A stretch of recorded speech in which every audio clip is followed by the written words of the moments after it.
What am? Welcome back to Logix Lens, and today we're going to talk about Foamstars. As you all know, I'm not really doing reviews. This is just my hands-on impressions of the game after getting a few hours into games that I think are interesting, whether it be good or bad. I just come here, do my little spiel, get out. Foamstars, I'm going to answer the question that everybody's probably asking or already know the answer to. Is this a Splatoon clone? The answer is yes, it is a Splatoon clone, but that does not automatically disqualify it from being a game worth trying. As we can see with games like Power World, there's a demand for certain types of games that people like. And since Nintendo is always gonna Nintendo, people are getting deprived of things they might enjoy. So we don't have a Splatoon, we don't have a Pokemon for the PC and the PlayStation and the Xbox consoles. What's gonna happen? People are gonna recreate it and give them something like it, since Nintendo wants to do Nintendo things all the time. And I don't think that this was a bad idea, although as we keep seeing time and time and time again, these live service games have a death date at this point in gaming. This is another one that's free on the PlayStation, and then on top of that, now we have one that's exclusive. Foamstars is exclusive to the PlayStation. It's free to play. Of course, it's the battle pass and microtransactions for skins and whatnot in the game. Hopefully it can last, because honestly, this game is fun. I'm gonna be objective, it's fun. Foamstars, of course, gets clear inspiration from Splatoon, which is a really big PvP multiplayer game on the Nintendo Switch, where you are trying to shoot ink all over the floor and get the most ink across the map to win. The take this see where I almost did there? The take that Splatoon is taking, this is gonna be difficult. What Foamstars is doing is taking that same concept but making it their own. There is a level of uniqueness in Foamstars. Instead of covering the map to win, you're covering the map for more so mobility.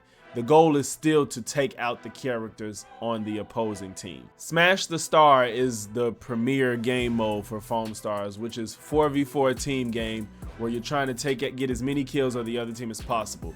Once you reach, I think 7 kills it is, they crown a VIP or a star of the team. Whoever was doing the best on that team becomes the target of the other team, and the first person to take out the other's target win.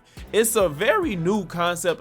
Personally, to me, I've never seen anything like this. So if maybe you guys know of a mode like this in another game, I apologize. I think that was very unique. It's a team deathmatch basically, but it's not just like a, you know, kill the other team more. It's a little bit of strategy put into this. It's a little difficult to play without a coordinated team effort, but it's not undoable. This is the game mode you're probably gonna play the most. It's the most fun in my opinion out of all of them. This game has a very unique swag to it, even though of course all of these people want to try to do the Fortnite thing in their own way. But you know, they got its own music, it's got its own feel, kind of like the finals though. It's like a game show type thing. You got different characters with different gun styles and different special abilities, and you know, you got your little quick perks that refill over time, and then you got your special ability that you build up throughout the match to, you know, to deal massive damage or whatnot. Everybody has, it's about 8 playable characters I believe at launch, and everybody has a different way that they play, but all of them are useful in their own way. I didn't find anybody that was like objectively bad, well, except for the first guy unlocked. He was kind of trash. But nonetheless, they also have a Happy Bath survival mode, which is a 4v4 where 2 people are just trying to help out their other teammates trying to win. So you would be out of the match, kind of just spraying the map to try to get as much ground cover for your team to move and get the kills on the other guys. It's really kind of, it's not that fun, but it's there, it's different, it's something. Takes a lot of coordination as well, like the other ones where, yeah, you're out of the match and you're spraying for your team to do better so they have more area to work with, while the people on their team as well, they're doing the same thing, but you guys can't even fight each other up top. It's just for the 2 people down at the bottom trying to take each other out as who wins. It's okay, it's something. Like I said, it's unique. I do appreciate games. I can say that I've been seeing a lot of unique concepts and unique game modes in some of these games. So I do commend that, even though that's not the most fun game mode. And then you have the Rubber Duck Party, which is the like push mode of Overwatch 2. That's where I know it from. I believe People were saying games like Team Fortress 2 and Splatoon have modes like this. I played Splatoon 1, not a whole lot, but enough. I don't recall anything specific like that, but I think Team Fortress 2 has something like that. But yeah, where you basically get on top of a rubber duck and you're trying to push it across the map to your side of the map, and you know you don't want the other team to try to take it from you. They also have a thing where if you get on top of it and you like hold circle, you get to do like a dance for like 30 seconds, and if you finish it, you get a big push forward. This mode was cool. You know, it's really like, you know, a lot of that back-to-back trying to take over type thing is always fun, like tug of war basically. That mode is okay. It's much better than the Happy Bash survival thing. And also something that was unique about this, it does have a campaign mission mode as well. This can totally be ignored. I'm sorry, but whatever they thought they were trying to do with that, I think it needs to be rethought.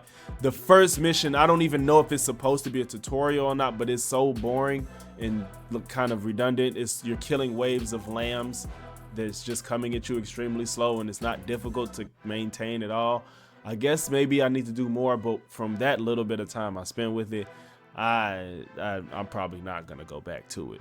As far as how the game plays, I haven't seen any big bugs or glitches or lagging or anything of the sort. It runs super smooth. Haven't had anything 60 frames non-stop continuously, and there's a lot going on too. I think we're getting into that mode where now we can see these games taking advantage of the hardware that it's on, because the way that the foam can fill up on the map and how much foam you're shooting out and getting shot at you, and the color changes and people moving fast on their surfboards throughout the foam, it can be a lot going on, and it keeps up with all of it. Like I said, the art style of course lends a good helping hand for them to be able to do that, but I think that it's really like fun to just see everything that could just be going on at one time. It's really frenetic. It's really like fast paced.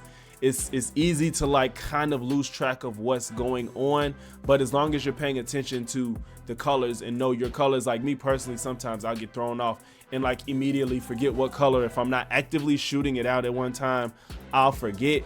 I kind of wish it was like you are always blue because it's your team, but they see it as a different color. But I don't know how the colors are working right now. I don't know if it's characters that shoot out different colors or just whatever colors they feel like using. I've seen purple, green, blue so far, so I don't know how they work exactly, but you can easily forget your color. You just got to realize when you're on yours, you can move fast. When you're on theirs, you barely can move at all. And what's also interesting is the way that you do get kills in this game, which they call chills, not kills, is cool, because after you fill up the character with enough foam to where they're immobilized, the way you take them out is surfing into them, and it'll knock them out immediately versus giving them more time to be recovered by their teammate, who also can get them out of the foam with the same motion. So you're always incentivized to use your surfboard to locomote your way to your team or the other team and either save your teammate from being knocked out or knock out the other team. There's not too many maps I've noticed so far. I think I've seen about 3 maps in the main PvP mode.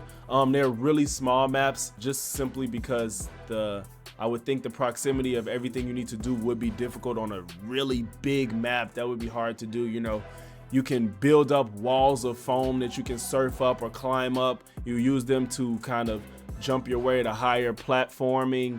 You can fill up a wall with foam. You can make slopes to like jump up and down off of. You got people that can surf like a shark, like in Splatoon, the squid you turn into. You can surf and pop up on the team and surprise them.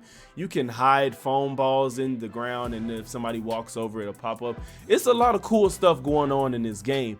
I'm just gonna go back to the biggest thing that we all got to think about with these games is how long can it last. They're scheduled to have a lot of content coming out for this game. I'm just still very wary of it though, because you got stuff like you're stepping on your own foot with Helldivers 2 coming out, which is way more highly anticipated than this. Granted, that's a $40 buy into that game, and Foamstars is a free game, but nonetheless, people are gonna play what they want to play. We still got stuff like the finals. We still got people that can't get off Call of Duty. You got the biggest and baddest of them all, Fortnite. It's just a super saturated market, and I don't know how all these games can be sustained. Sony has been putting out some bangers, we don't know what the future is gonna hold. You know, you got stuff, people are excited for stuff like Stellar Blade, Rise of the Ronin. You still got I know Death Stranding 2 is a little further down the line, but after this PlayStation showcase, the state of play we just saw, there's some stuff coming out that people want to play. I don't know, personally, I'm gonna play Foamstars. I'm gonna continue playing it, whether it's with my friends or I'm playing by myself. I have a good time with it. And like I said, it's a free game. I don't have any problem with a decent free game, even though it may not be the prettiest or the most popular.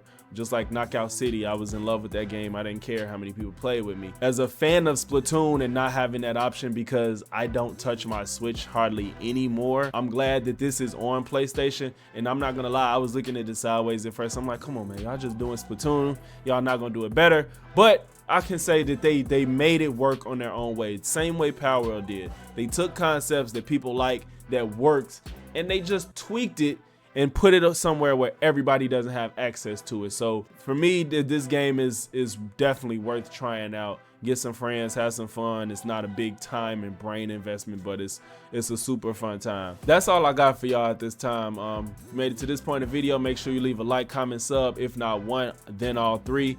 Let me know how you feel about Foamstars. Let me know if you guys are just waiting on Helldivers 2. Whatever it is you want to talk about in the comments, I'm known to reply. So just do that so we can chop it up. Thanks for tuning in to Logix Lens, where the game is winning. I'm out.